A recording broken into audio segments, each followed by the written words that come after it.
जिला प्रशासन की पहल पर वृहद रक्तदान शिविर का होगा आयोजन। 26 अगस्त को स्थानीय कृष्णराज कपूर ऑडिटोरियम में रीवा शहर में जिला प्रशासन व विभिन्न सामाजिक संगठनों द्वारा होने वाले वृहद रक्तदान शिविर को लेकर रीवा कलेक्टर व अपर कलेक्टर ने की आम लोगों से रक्तदान करने की अपील। जिला प्रशासन रीवा की ओर से रक्तदान शिविर का आयोजन किया गया। इस संबंध में रीवा कलेक्टर मनोज पुष्प ने आम जनता से अपील की है, आइए हम सभी मिलकर रक्तदान करें। रक्तदान से किसी की जिंदगी सीधे तौर पर बचाई जा सकती है, इसलिए रक्तदान महादान है। इसमें शामिल होकर हम सब पीड़ित मानवता की सेवा में अहम भूमिका निभाएं। इसी तरह से अपर कलेक्टर शैलेंद्र सिंह ने भी रक्तदान की अपील की है।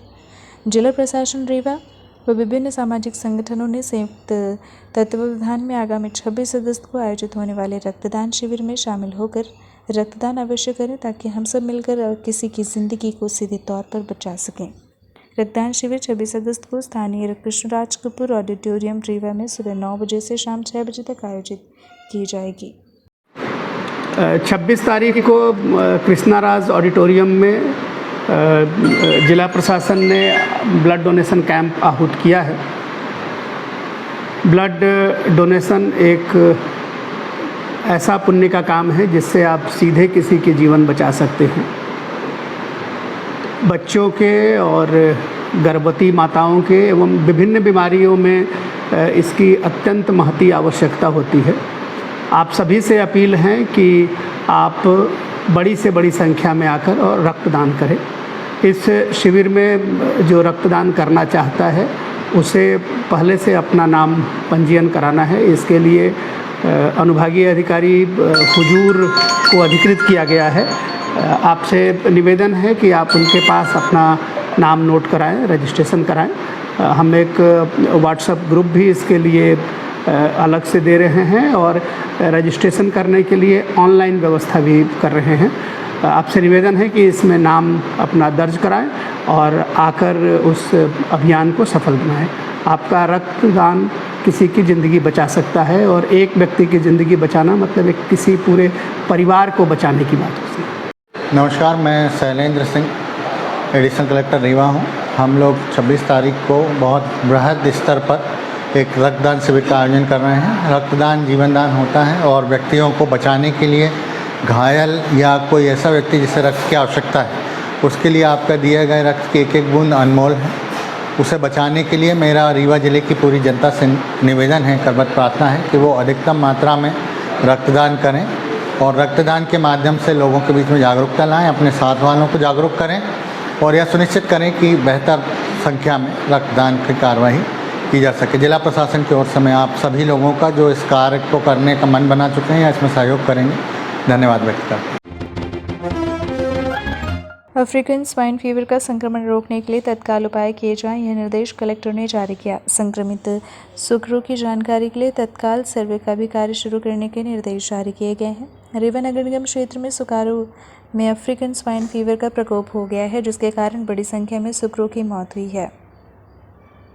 इस संबंध में कलेक्ट्रेट के बाणसागर सभागार में आयोजित बैठक में कलेक्टर मनोज पुष्प ने कहा कि जिले में अफ्रीकन स्वाइन फीवर का सुकरों में संक्रमण रोकने के लिए तत्काल उपाय करें।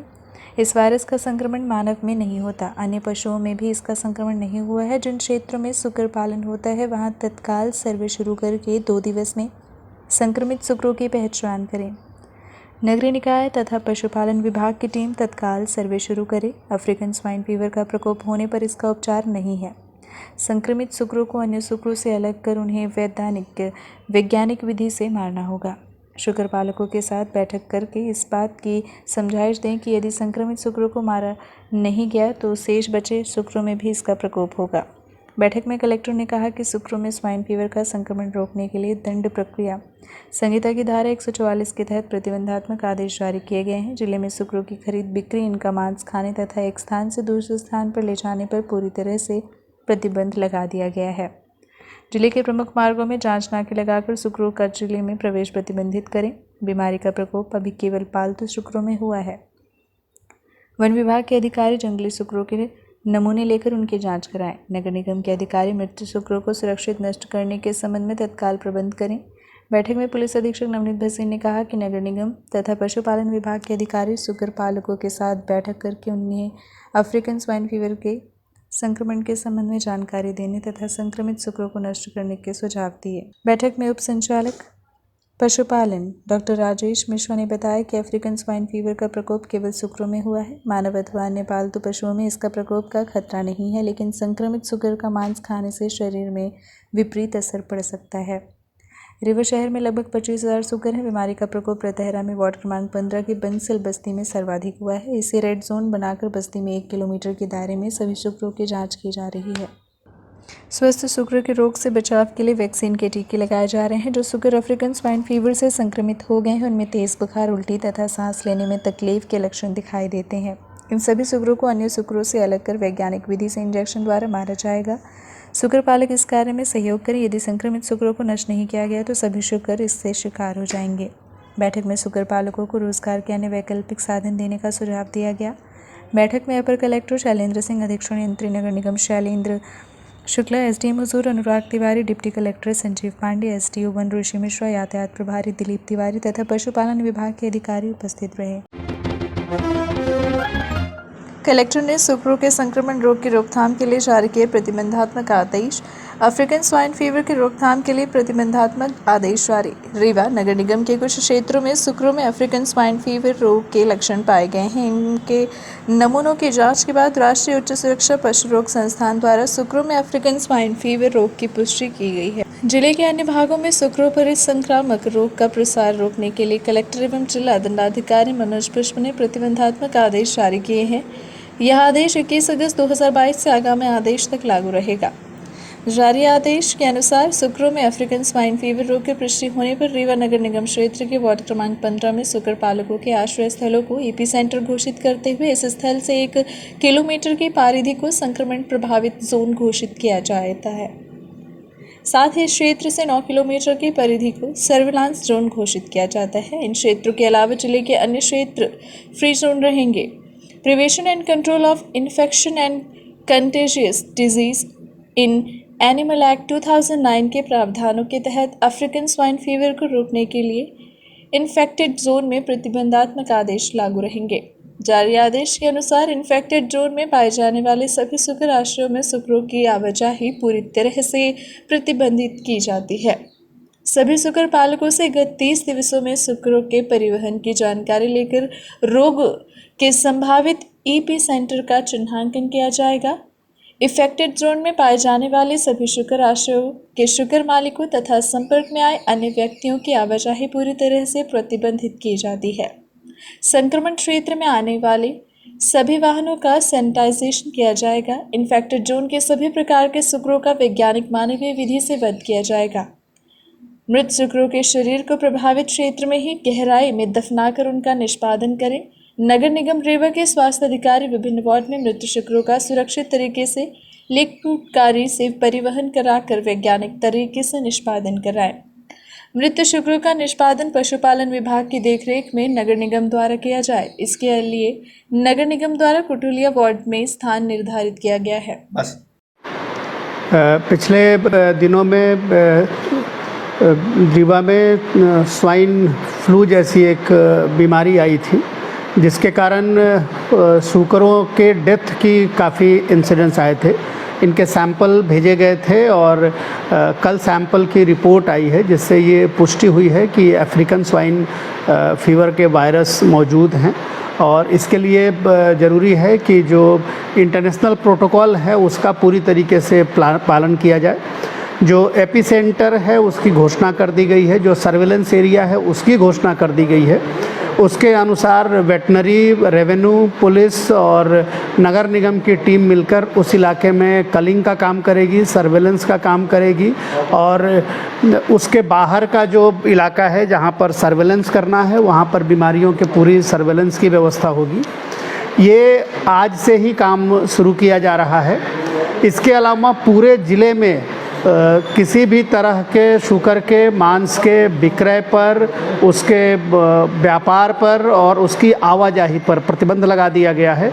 ये अत्यंत आवश्यक है क्योंकि ये बीमारी काफ़ी इन्फेक्शस है और बहुत कम समय में ही बीमारी फैलती है और जानवर की डेथ हो जाती है।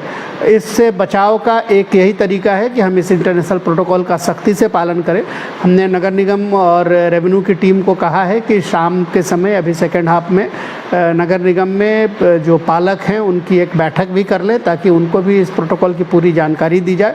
आप सभी से अपील है कि इस पर पूरा सहयोग प्रदान करें और किसी भी तरह का मूवमेंट अगर दिखता है जानवर का या उनके व्यापारियों का या उनके बेचने खरीदने या उसके मांस को खाने की कोई सूचना मिलती है तो इसकी जानकारी ज़रूर दें। आप सभी से निवेदन है कि सहयोग करें। आप सभी के सहयोग से हम इस बीमारी से पूरी तरीके से मुक्त हो जाएंगे। कलेक्टर ने कहा किसानों को कम अवधि के लाभकारी फसलों के लिए प्रेरित करें। किसानों को तूरिया, रामतिल, अलसी तथा मटर के बीज तत्काल उपलब्ध कराएं। कलेक्ट्रेट सभागार में कृषि विविधीकरण की कार्यशाला आयोजित की गई। कार्यशाला का शुभारंभ करते हुए कलेक्टर मनोज पुष्प ने कहा कि खेती के संबंध में किसानों की जानकारी सबसे बेहतर होती है। अपने खेत की मिट्टी और वर्षा के आधार पर किसान फसल का चुनाव करते हैं। किसानों को गेहूं और धान के स्थान पर अन्य लाभकारी फसलों के लिए प्रेरित करें। जिले में गहरी वर्षा देर से होने के कारण धान का क्षेत्रफल घटा है। पिछले 2 दिनों में हुई वर्षा के बाद किसान तेजी से धान का रोपा लगा रहे हैं। इसके बावजूद 30 से 40 हज़ार हेक्टेयर क्षेत्र खाली रहेंगे। इनमें किसानों को तूरिया, रामतिल, अलसी, मटर अथवा सब्जी की कम अवधि की फसल लेने के लिए प्रेरित करें। इसके लिए किसानों को बीज की तत्काल व्यवस्था सुनिश्चित करें। कृषि विभाग एवं निजी विक्रेता किसानों की मांग के अनुसार बीज उपलब्ध कराएं। कलेक्टर ने कहा कि खेती को लाभकारी बनाने के लिए फसल चक्र को अपनाना आवश्यक है। किसान को परंपरागत खेती को उन्नत करने के साथ उसे फल तथा सब्जी की खेती के लिए प्रोत्साहित करें। जिले के कई सब्जी उत्पादक किसान अच्छा लाभ कमा रहे हैं। कृषि विविधीकरण के लिए लगातार प्रयासों की आवश्यकता है। जब किसी गांव में 2-4 किसान नए अनाज, तिलहन तथा सब्जी की खेती में सफल होंगे तो बाकी किसान उनका अनुसरण करेंगे। प्याज और टमाटर की खेती इसके सबसे बड़े उदाहरण हैं। किसानों को बांस रोपण के लिए भी प्रेरित करें। जिन गांवों में नीलगाय तथा आवारा पशु के कारण खेती में कठिनाई हो रही है वहां किसान अपने खेत में बांस से ग्रीन फेंसिंग कर सकते हैं। इससे फसलों की सुरक्षा के साथ साथ किसान को 40 सालों तक बांस उत्पादन का लाभ मिलेगा। शुरू के 2 वर्ष को छोड़कर बांस की खेती में किसी तरह का अतिरिक्त खर्च भी नहीं है। कलेक्टर ने कहा कि जिले की उद्यानिकी फसलों की भी अच्छी संभावना है। किसानों को फलदार पौधे तथा विभिन्न सब्जियों के बीज उद्यानिकी विभाग उपलब्ध कराए। खेती के साथ मछली पालन, मुर्गी पालन, मधुमक्खी पालन तथा पशुपालन को अपनाकर भी किसान अधिक लाभ कमा सकते हैं। बैठक में उप संचालक कृषि यूपी बागरी ने कहा कि जिले में धान का रकबा इस वर्ष घटा है, जबकि दलहन और तिलहन के क्षेत्रफल में 8000 हेक्टेयर की वृद्धि हुई है। साथ ही जिले में 786 हेक्टेयर में आम, अमरूद एवं अन्य फलदार पौधे लगाए गए हैं। किसानों के लिए सरसों, तूरिया, मटर तथा रामतिल के बीज 1 सप्ताह में उपलब्ध करा दिए जाएंगे। बैठक में कृषि वैज्ञानिक डॉक्टर आर.पी. जोशी ने बताया कि धान का रोपा पानी के अभाव में पिछड़ गया है। अब धान के जो पौधे रोपित किए जा रहे हैं उनकी कटिंग कर दें, जिससे कम अवधि में वृद्धि होकर उनमें सही फलन हो सके। बैठक में नाबार्ड के जिला प्रबंधक सुनील टिकले ने बताया कि रीवा जिले में एफपीओ का अच्छा नेटवर्क है। इसके माध्यम से कृषि विविधीकरण के प्रयास सफल होंगे। बांस रोपण तथा अन्य फल सब्जियों की खेती को बढ़ावा दिया जा रहा है। एग्री क्लिनिक और एग्री बिजनेस के लिए नाबार्ड सहयोग करेगा। बैठक में परियोजना अधिकारी जिला पंचायत संजय सिंह ने कहा कि रीवा जिले में मिश्रित खेती की पुरानी परंपरागत पद्धति को पुनर्जीवित करने की आवश्यकता है। किसान 2 या 3 फसलें एक साथ उगाकर मिट्टी की उर्वरा शक्ति बचाने के साथ अच्छा उत्पादन भी प्राप्त कर सकेगा। वाटरशेड एरिया में 12,000 बांस का रोपण किया जा रहा है। बैठक में बताया गया कि जिले में 1,56,000 बांस के पौधे इस वर्ष रोपित करने का लक्ष्य है। इनमें से पंजीकृत किसानों द्वारा 49,470 पौधे रोपित किए जा चुके हैं। बांस का रोपण लगातार जारी है। बैठक में कई प्रगतिशील किसानों ने खेती के विविधीकरण के लिए उपयोगी सुझाव दिए। बैठक में अपर collector Shailendra Singh, deputy collector Sanjeev Pande, सहायक संचालक उद्यानिकी योगेश पाठक, खाद बीज विक्रेता एफपीओ ने के प्रतिनिधि तथा बड़ी संख्या में किसान शामिल हुए। बीजेपी विधायक और जनपद सीओ के वायरल ऑडियो ने फिर पकड़ा तुल। सामाजिक कार्यकर्ता ने जनपद सिरमौर पर लगाया 13 करोड़ के भ्रष्टाचार का आरोप। जिले के सिरमौर विधानसभा से बीजेपी विधायक और सिरमौर जनपद सीईओ के बीच फोन पर हुई तू मैं के ऑडियो वायरल का मामला एक बार फिर से सुर्खियों में आया है।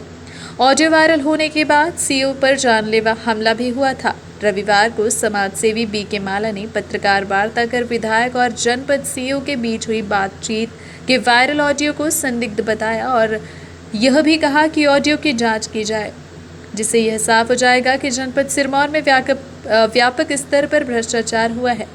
समाजसेवी बीके माला का आरोप है कि जनपद सिरमौर में तकरीबन 1.5 करोड़ तक का बंदरबाट किया गया है। समाजसेवी बीके माला ने पत्रकार वार्ता करते हुए सिमरिया विधायक केपी त्रिपाठी और जनपद सीईओ एसके मिश्रा के बीच हुई बातचीत के वायरल ऑडियो की जांच कराए जाने की मांग की है। उनका कहना है कि सिमरिया विधायक और सिरमौर जनपद के मुख्य कार्यपालन अधिकारी के बाद बातचीत का जो ऑडियो वायरल हुआ है, उसके जो अंश सामने आए हैं उसमें पूर्णतः प्रमाणित होता है कि दोनों लोगों का किसी गंभीर विषय में मतभेद है। ऑडियो वायरल होने के कुछ घंटे बाद ही कार्यपालन अधिकारी एसके मिश्रा के साथ मारपीट हुई। वायरल ऑडियो में सीईओ जनपद बार बार यह जिक्र कर रहे हैं कि आपके कहने पर ग्राम पंचायत के कार्यों का बिना काम कराए ही मूल्यांकन किया गया है। आपके आदमियों की हमारे द्वारा मदद की गई है। दोनों के बीच बातचीत के दौरान आपसी मतभेद भी उजागर हुआ है।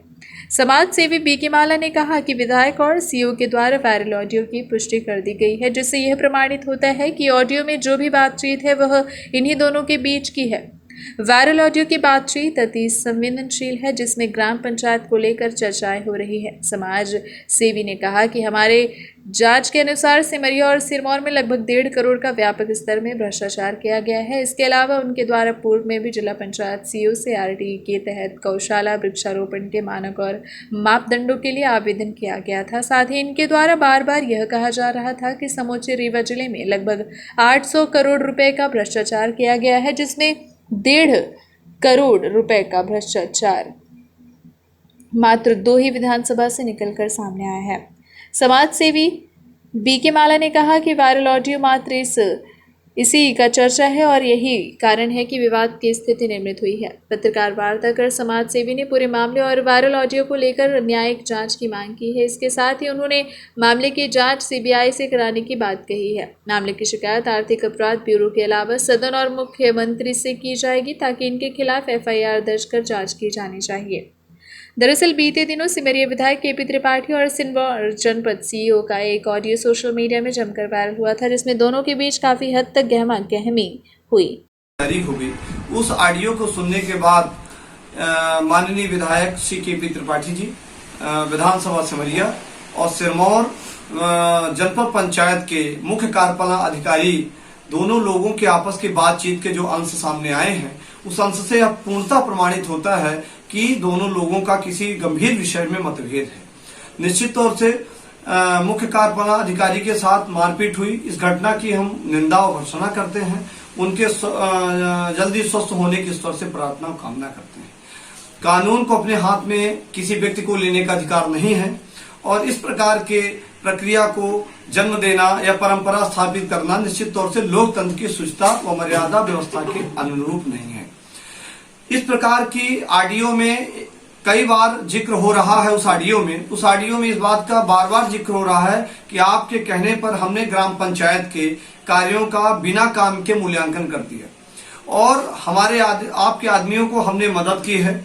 इस प्रकार की माननीय विधायक जी से माननीय मुख्य कार्यपालन अधिकारी बातचीत कर रहे हैं और बातचीत करते करते दोनों के बीच में आपसी विवाद और मतभेद उजागर होकर सामने आ गया और दोनों के द्वारा माननीय विधायक जी के द्वारा और सम्मानित मुख्य कार्यपालन अधिकारी के द्वारा दोनों के द्वारा ऑडियो की पुष्टि कर दी गई और ऑडियो की पुष्टि होने के बाद यह प्रमाणित हो जाता है कि ऑडियो की जो बातचीत है इन्हीं दोनों लोगों के हैं।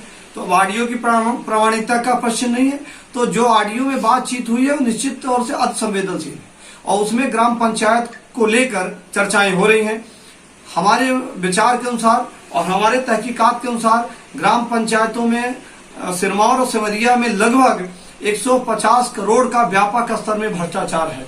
इस संदर्भ में पूर्व में हमने माननीय जिला पंचायत मुख्य कार्यपालन अधिकारी से इस संदर्भ में आरटीआई के तहत व अन्य माध्यम शिकायत के माध्यम से गौशाला वृक्षारोपण गुणवत्ता मानक और मापदंडों के लिए मैंने आवेदन किया था और इस संदर्भ में कई एजेंसियों को जांच के लिए भेजा था। और बार बार इलेक्ट्रॉनिक और प्रिंट मीडिया के माध्यम से मैं बार बार कहता रहा कि समूचे रीवा जिले में 800 करोड़ का व्यापक भ्रष्टाचार है, जिसमें मात्र 150 करोड़ तो 2 ही विधानसभाओं में भ्रष्टाचार है। ये अधिक भी हो सकता है, कम भी हो सकता है। मैं 2-4 लाख का जिक्र नहीं कर रहा हूं। ये 150 करोड़ का मामला है, ये अधिक भी बढ़ सकता है। द्वारा दी गई राशि का भौतिक सत्यापन कराया जाना चाहिए।